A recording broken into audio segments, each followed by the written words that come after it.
Estamos siempre, como ya se dijo, de mi libro El Misterio Escondido, pero este es el apéndice A. Precisamente lo tuve que hacer un apéndice aparte del libro, porque en sí, como se van a dar cuenta, tiene mucha información que iba a hacer el libro más grande si lo tenía que explicar todo. Lo que vimos anoche fue la importancia de escudriñar las escrituras para persuadirnos por nosotros mismos que lo que creemos es porque lo podemos entender.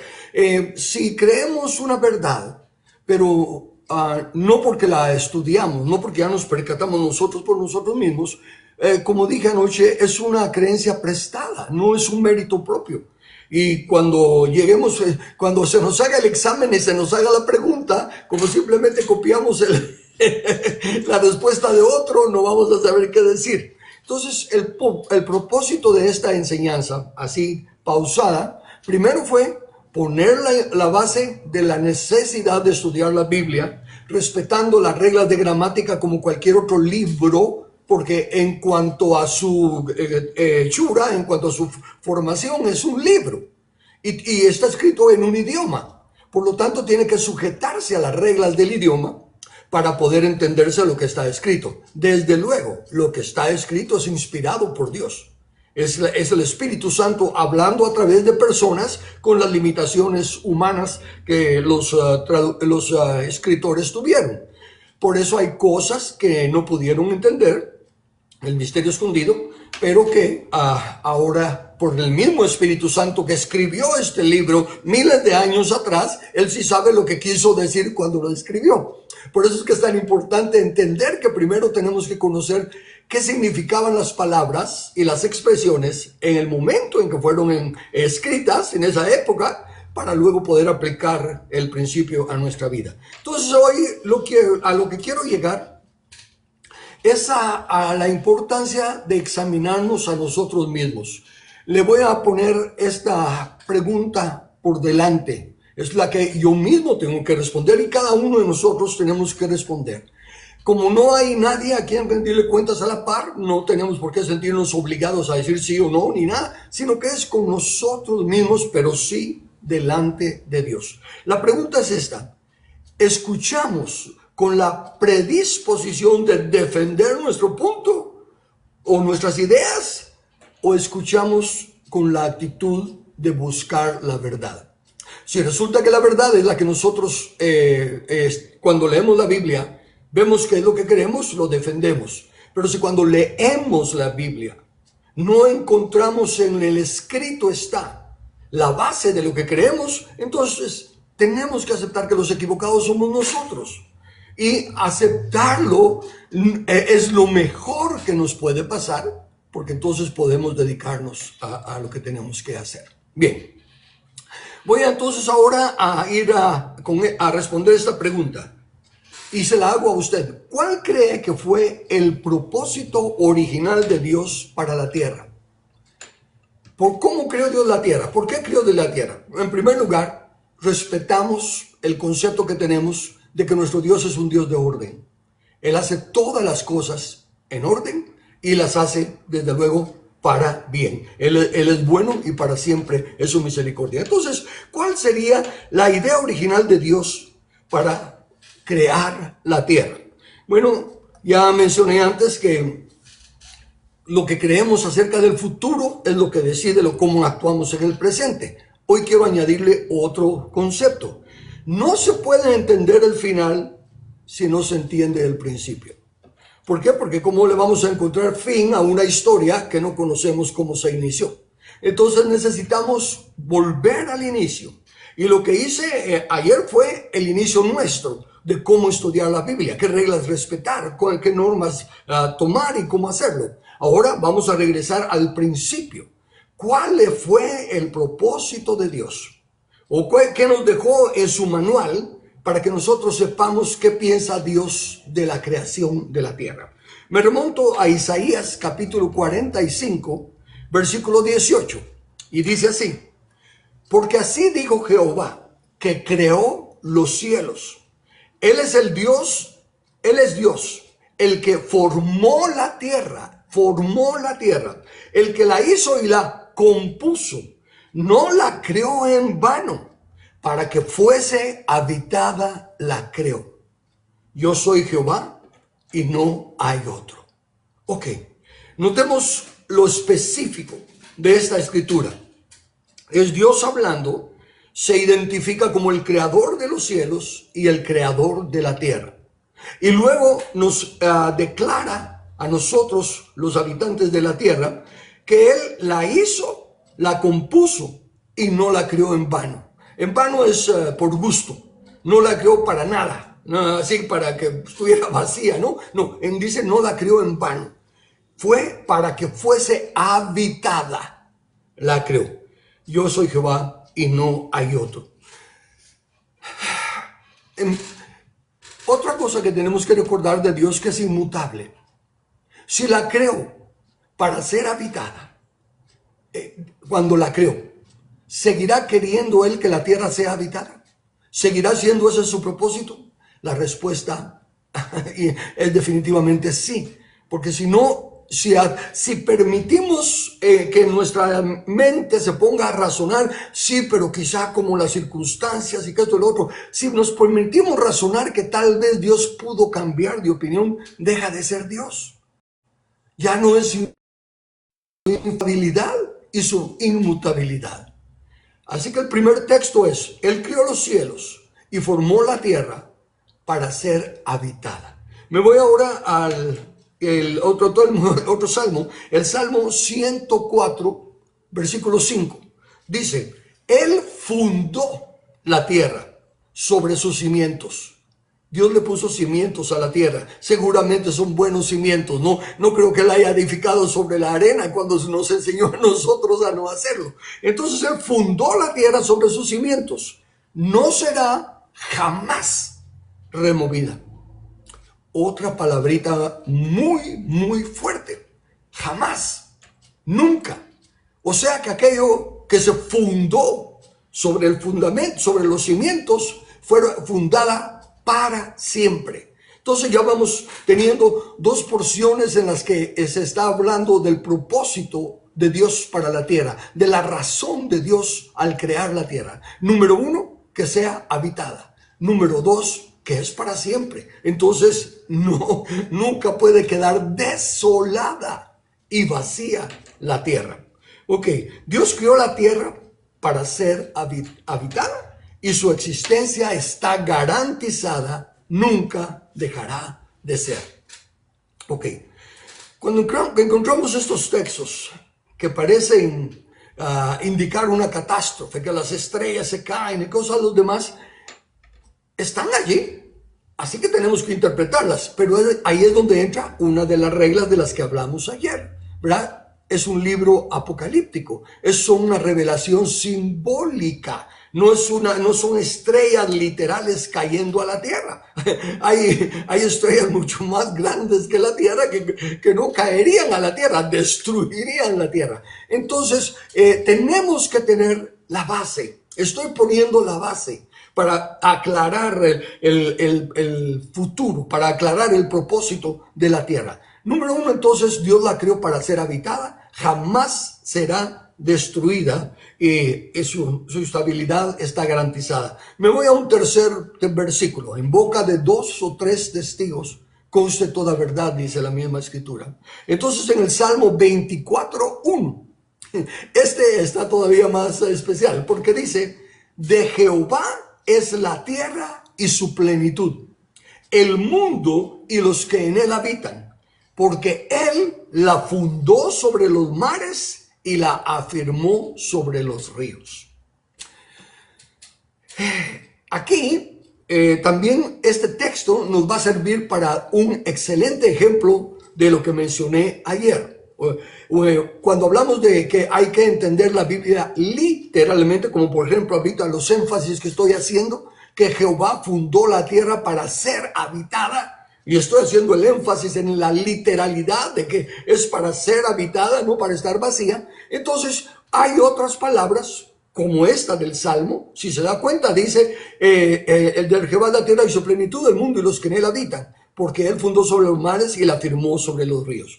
Entonces, esos 3 versículos que le leí están hablando de que Dios creó la tierra con un propósito, la creó con un fundamento, valga la redundancia, bien sólido, ¿verdad? Y que la creó para ser habitada y que garantiza que nunca va a ser removida, jamás va a ser removida.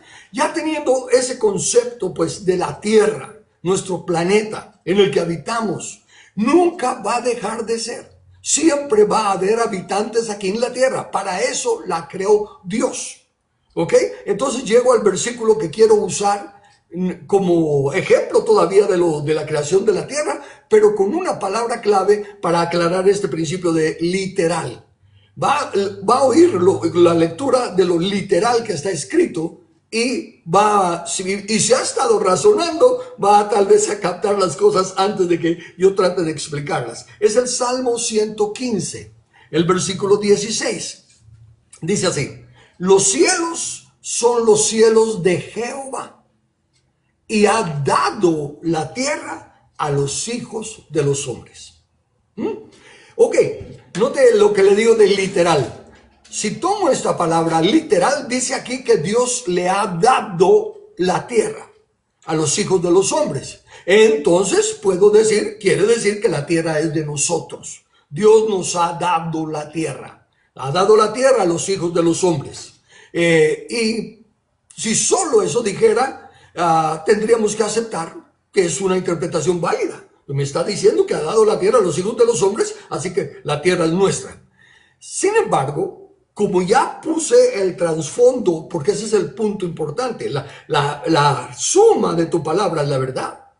Entonces, solo este versículo no es la verdad. Tiene que encajar con todo el contexto de la Biblia, con lo que dice antes de este versículo, los libros, los capítulos, los versículos antes, y lo que dice después, los libros, los versículos y los capítulos que dice después. Esta realidad tiene que encajar. Bueno, que Dios, que los cielos son de Jehová, no hay la menor duda, así que no tenemos de qué argumentar al respecto. Pero ¿somos nosotros los humanos los dueños de la tierra? ¿Él nos la ha dado? Sí, pero habiendo ya leído que de Jehová es la tierra y su plenitud, el mundo y los que en él habitan. Entonces, si nosotros mismos somos su propiedad, ¿cómo es posible que pensemos que podemos tener una propiedad de Dios, una propiedad que sea nuestra y que no sea de Dios? ¿Verdad? Porque si nosotros somos propiedad de Dios, todo lo que tenemos, nuestra propia vida, le pertenece a Dios. Y ahí entonces ya entra un razonamiento lógico. Obviamente la tierra no es nuestra, nos estaríamos peleando por decir es mía, ¿verdad? Porque no estamos de acuerdo, en sí nunca llegaríamos a nada. Pero lo que es claro, que también la palabrita ha dado puede entenderse basado en el contexto. Si de Jehová es la tierra y su plenitud, si Él la fundó para ser habitada, si jamás va a ser removida, y si ahora se la ha dado al hombre, muy bien puede ser la ha dado para que la administre. Así como creó a Adán más adelante, como creó a Adán después de que hizo la creación y lo puso en el huerto del Edén, le dio el huerto del Edén, le dio la tierra, le digo, señorea sobre ella, ¿verdad? Sojúzgala y señorea sobre toda la creación. Le dio, ¿qué? Autoridad.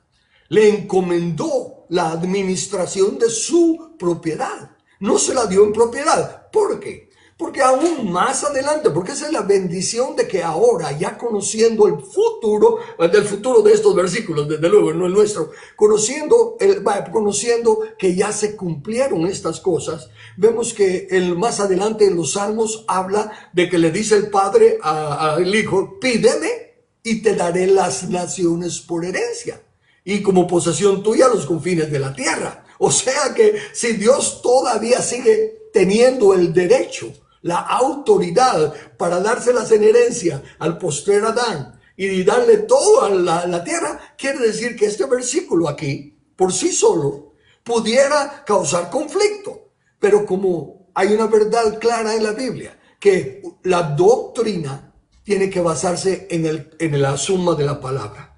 Versículos aislados como ese no pueden echar abajo una verdad claramente establecida en la Biblia, que de Jehová es la tierra y su plenitud, que Jehová la creó y la creó para ser habitada, y que a quien Él quiere se la puede dar más adelante, como hizo con Jesús, ¿verdad? Como en herencia, porque nunca ha dejado de ser Dios el dueño de la tierra. Si los elementos de juicio van de esta manera, entonces tenemos que empezar a pensar de la tierra como la propiedad de Dios. Ahí es donde entra la necesidad de que desde pequeños enseñemos a nuestros hijos a ser ordenados, a no tirar basura, es cosas de esa índole que nos ayuden ciertamente a preservar la ecología y todo, ¿verdad? No estoy cayendo en los extremos de esos que inventan que ahora se va a derretir el polo norte y esto que lo otro. Aquí dice que Dios la creó para ser habitada y que jamás será destruida. Entonces, pero sí que tenemos que aprender a ser administradores, buenos mayordomos de lo que Dios nos permita administrar de su propiedad. Somos mayordomos, somos administradores de la propiedad de Dios. Entonces, cuando dice que ha dado la tierra a los hijos de los hombres, podemos entender entonces que está hablando de una delegación de autoridad para poder administrar bien esa porción que nos ha dado, como inicialmente hizo con Adán, al darle un huerto, un jardín, para que lo labrara, lo trabajase y lo protegiese. Ahora, entonces, ¿cómo surge el problema del diluvio?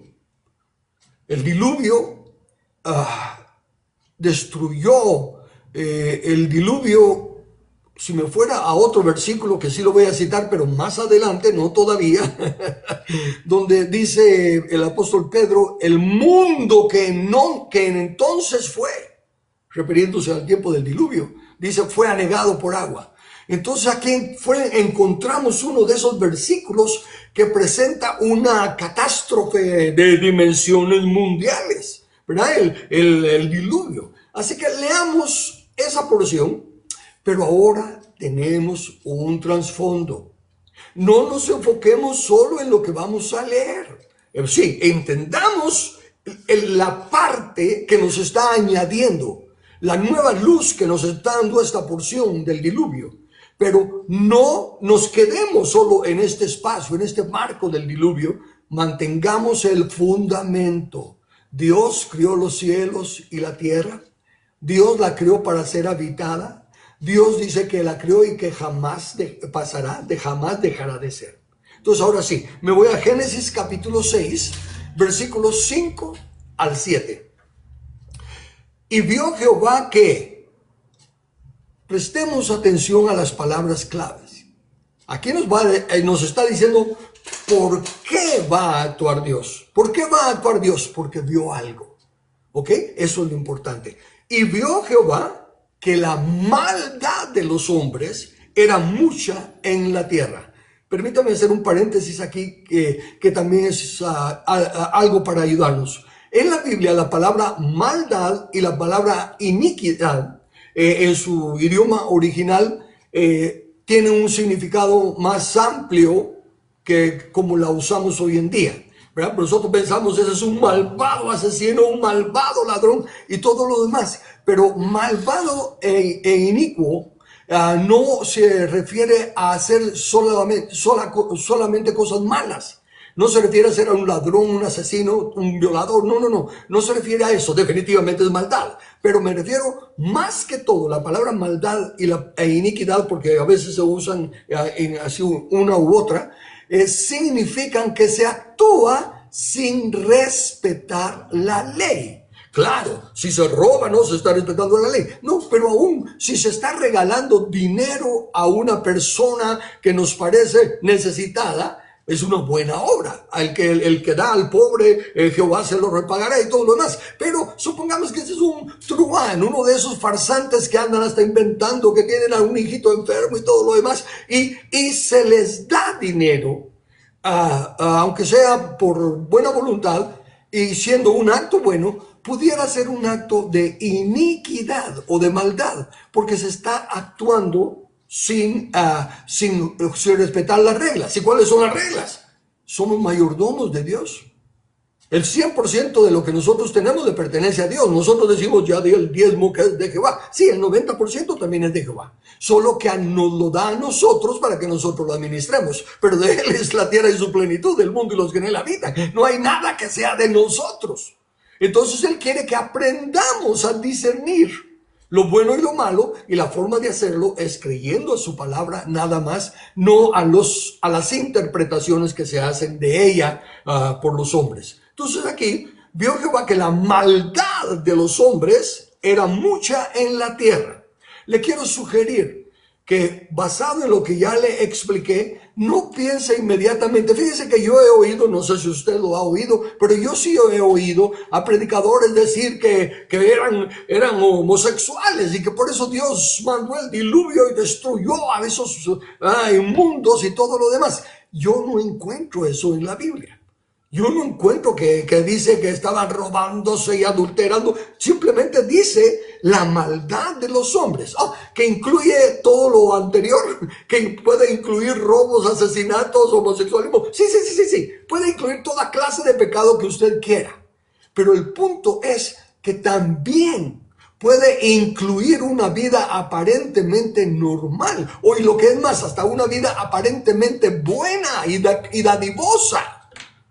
Que sea maldad y que sea iniquidad, porque no está respetando las reglas de Dios.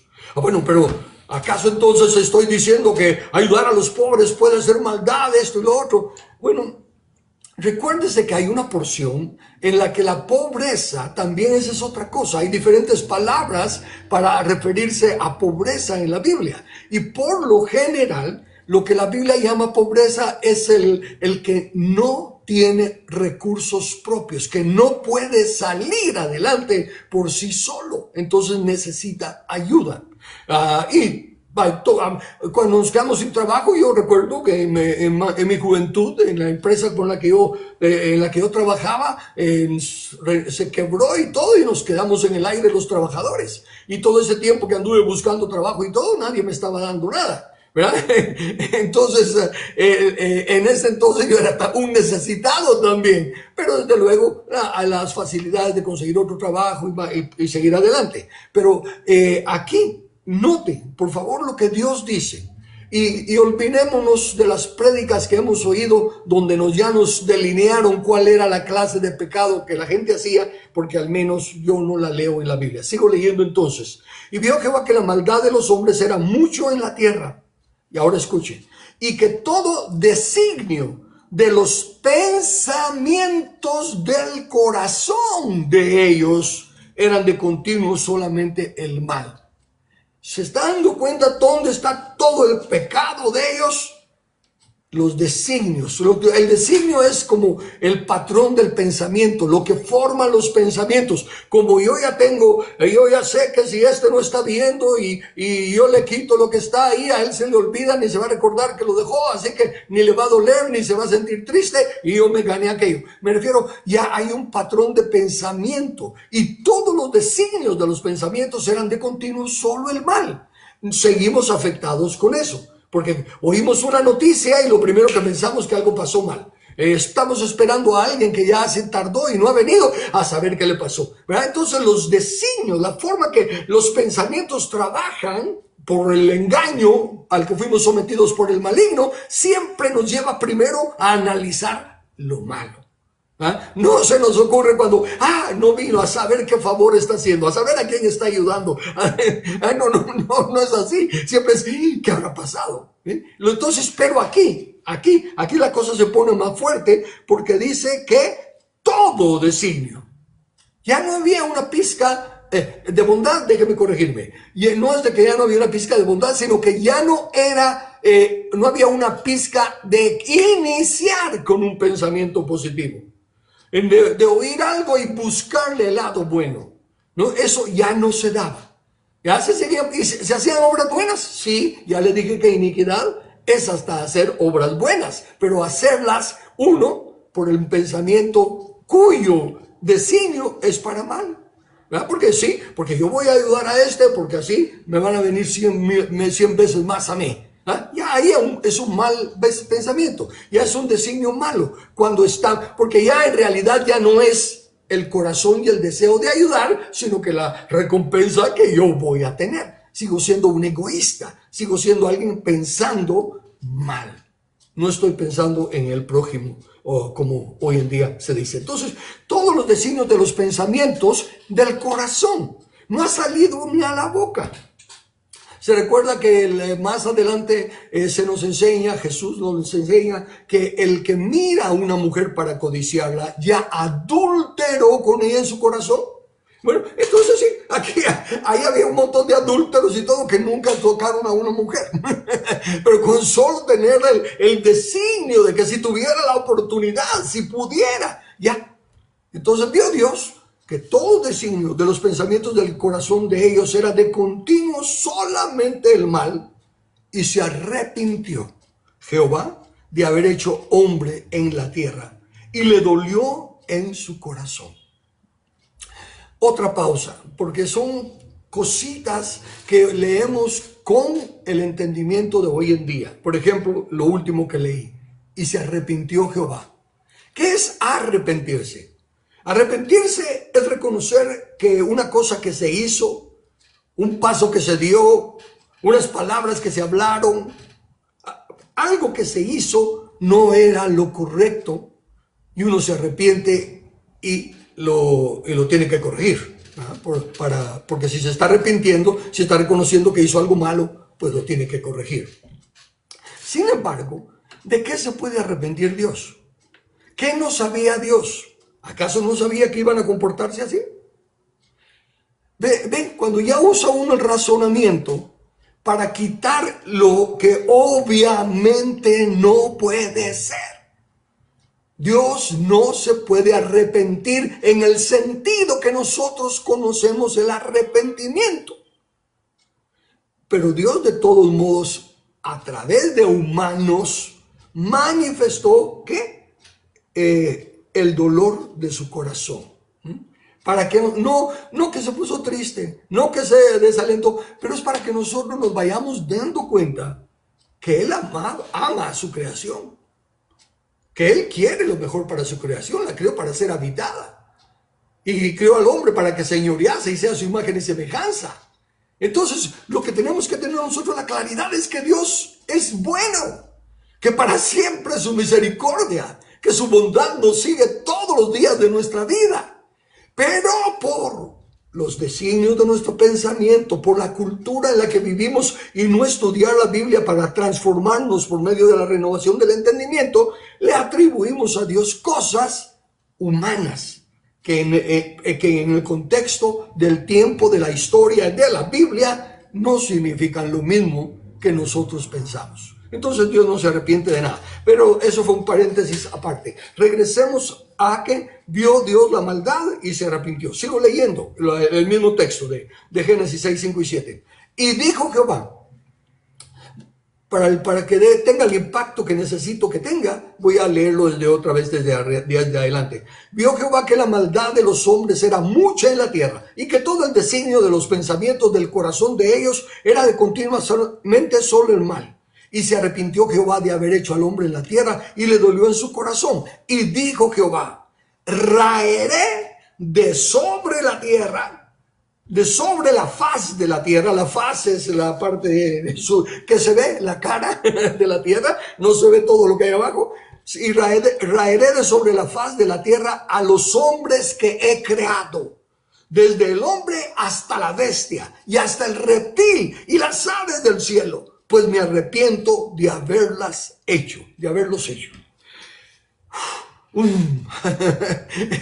Es que tratar de explicar que ese no es Dios en el sentido de que lo estamos entendiendo hoy en día, ¿verdad? No es un Dios airado, no es un Dios colérico, no es un Dios que está actuando por ira, porque ahorita le pasó esto y reaccionó como nosotros reaccionamos cuando nos llevan la contraria.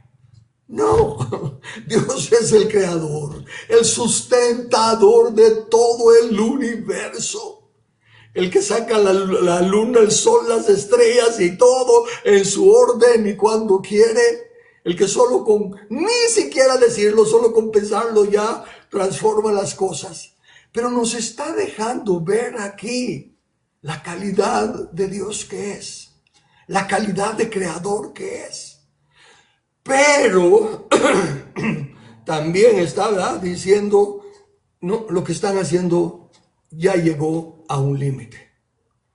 Ya no puedo esperar más, como dice la Escritura, que Dios es lento para la ira y tardo. Bueno, Él es grande en misericordia y lento para la ira, pero que no dará por inocente al culpable.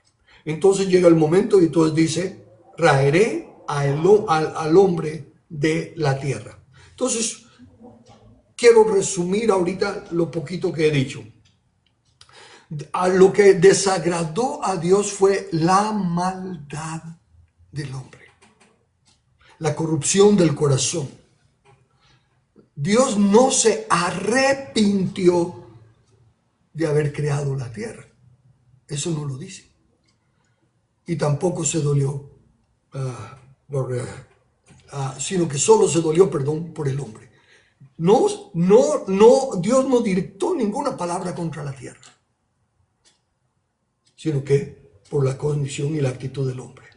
Y notemos que la primera mención de raer, ¿verdad? Raeré de sobre la faz de la tierra a los hombres que he creado. ¿Qué significa raer de la faz de la tierra? Quitar, sacar, arrancar. Y que la primera vez que se habla de raer o de separar o de arrancar a algo de la tierra es en un sentido negativo y de juicio. Eso es importante con el principio que le llaman la ley de la primera mención. Esta es la primera vez que dice que Dios va a raer algo y lo va a quitar de la tierra. Y ese quitar de la tierra es consecuencia de una maldad y es un juicio, un castigo a lo malo. Así que aprendamos que la tierra, el planeta, no está considerado malo de ninguna manera. Lo malo es el sistema corrupto que había y hay. Definámoslo así. La tierra es la creación de Dios. El sistema es el producto del hombre caído. Porque las leyes de Dios, la ley de Jehová es perfecta que convierte el alma. Las leyes de los hombres son imperfectas, son injustas. Y si la tierra es la creación de Dios y el sistema es el producto del hombre caído, Dios no destruye su creación. Dios corrige lo que se corrompe. Entonces, como un final, un breve repaso, al leer los textos que se ve repetidamente el propósito de Dios para la tierra, no hay ninguna evidencia de que por alguna causa la vaya a destruir. Todas las palabras que se oyen, que se leen de lo que Dios dice de la tierra, es que la creó para ser habitada y que jamás será removida. Entonces, el propósito de Dios para la tierra es que sea habitada. Para eso la creó. Así que podemos llegar a esta conclusión. Antes de hablar de lo que consideremos que será el fin del mundo, porque sí, la Biblia habla del fin del mundo, y si habla del fin del mundo es que el mundo se va a acabar. Otra vez, ya le puse la base, confío y le suplico que usted la vuelva a leer, que Dios dice que la tierra no será jamás removida, que la crió para ser habitada y que Él la sustenta. Pero como tenemos ya metido un montón de textos del fin del mundo y la destrucción de la tierra y que los cielos se caen y todo lo demás, antes de que podamos nosotros hablar de lo que consideramos que va a ser el fin del mundo, tenemos que aceptar esto. Dios creó la tierra con un propósito claro desde el principio. Dios, el Dios inmutable, tenía un propósito y una razón para formar la tierra desde el principio. Entonces al final al que nosotros queramos llegar con nuestro estudio, tiene que estar alineado con ese principio de Dios. Por eso dije, no podemos hablar del fin sin conocer el principio. Porque sí hay mucho que se habla del fin del mundo, sí hay textos catastróficos, especialmente en Apocalipsis, y un montón de otras cosas, pero ¿cómo encajan con lo que Dios, el creador, el sustentador, el redentor, el que todo lo sustenta con la palabra de su poder, dijo? ¿Hay lugar para que se acabe el mundo? ¿Hay lugar para que se acabe la tierra? ¿Hay algo que pueda pasar que destruya la tierra? No. Si el creador, el sustentador, dice que la creó para ser habitada. Y cuando surgen tantas aparentes contradicciones, ahora sí, por favor, razonemos. ¿Pueden ser ciertas estas cosas que hablan de la destrucción de la tierra ante las palabras tan claras y explícitas que nos dio el Creador? Esa debe de ser nuestra meditación de esta noche y llegar a algunas conclusiones de nuestra parte. Y la semana entrante continuaremos con el tema. ¿Alguna pregunta o comentario?